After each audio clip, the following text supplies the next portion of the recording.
사진 출처 사회 서비스형 노인 일자리와 시장형 노인 일자리의 대비 챗GPT 생성 노인 일자리 사업이 다양한 형태로 운영되면서 그 성과에 대한 평가가 필요하다는 목소리가 커지고 있다.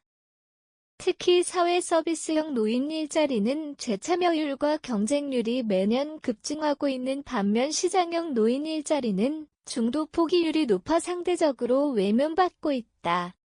N 의원이 한국노인인력개발원에서 받은 자료에 따르면 최근 3년간 사회 서비스형 노인 일자리 재참여율이 급격히 증가한 것으로 나타났다. 2021년 1073명이던 사회 서비스형 재참여자는 2023년이 648명으로 146.78% 급증했다. 반면 시장형 노인 일자리 재참여율은 16.26%에 그쳐 큰 차이를 보였다. 사회 서비스형 노인 일자리는 지역사회의 돌봄 안전 등 사회적 필요를 충족시키는 사업으로 연간 846만 4천 원의 급여가 지급된다. 2025년부터는 유아 언어발달 촉진 늘봄학교 지원사업 발달장애인 활동 매니저 등 다양한 신규 사업도 추가될 예정이다. 자료에 따르면 최근 3년간 사회 서비스형 노인 일자리에 신청했지만 탈락한 인원은 총 92,844명에 달하며 탈락률은 28.62%로 나타났다. 이는 사회 서비스형 노인 일자리의 경쟁이 매우 치열하다는 것을 보여준다. 반면 시장형 노인 일자리는 중도 포기율이 매우 높은 것으로 나타났다.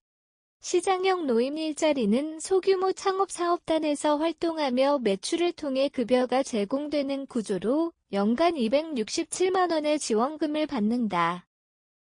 하지만 추가 수입에 따라 급여가 달라지며 매출이 낮으면 급여 수준도 크게 줄어든다. 지하철 실버 택배 실버 카페 운영 등의 사업이 이에 해당된다. 최근 3년간 노인 일자리 중도 포기율 자료에 따르면 시장형 노인 일자리는 중도 포기율이 17.18%로 가장 높았다.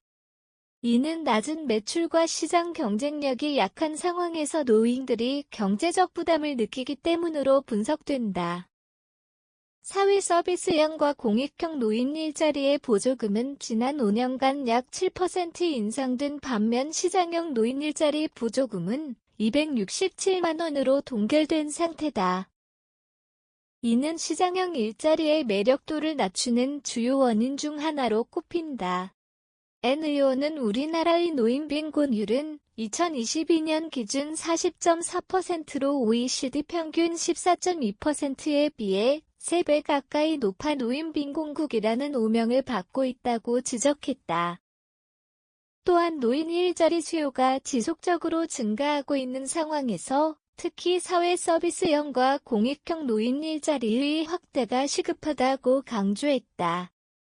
사회 서비스형 노인 일자리는 사회적 요구를 충족하며 인기와 재참여율이 상승하고 있다. 반면 시장형 노인 일자리는 낮은 급여와 불안정한 수입 구조로 인해 중도 포기율이 높아 지원 체계의 개선이 필요하다. 이러한 문제를 해결하기 위해서는 시장형 노인 일자리에 대한 보조금 인상과 지원 체계의 강화가 절실하다. 노인 일자리 사업은 고령층의 경제적 안정을 돕는 중요한 정책이지만 그 형태에 따라 성과가 크게 차이난다. 특히 시장형 노인 일자리의 높은 중도 포기율은 개선의 필요성을 시사하며 사회 서비스형 노인 일자리의 지속적인 확대와 함께 시장형의 지원 체계를 강화할 필요가 있다.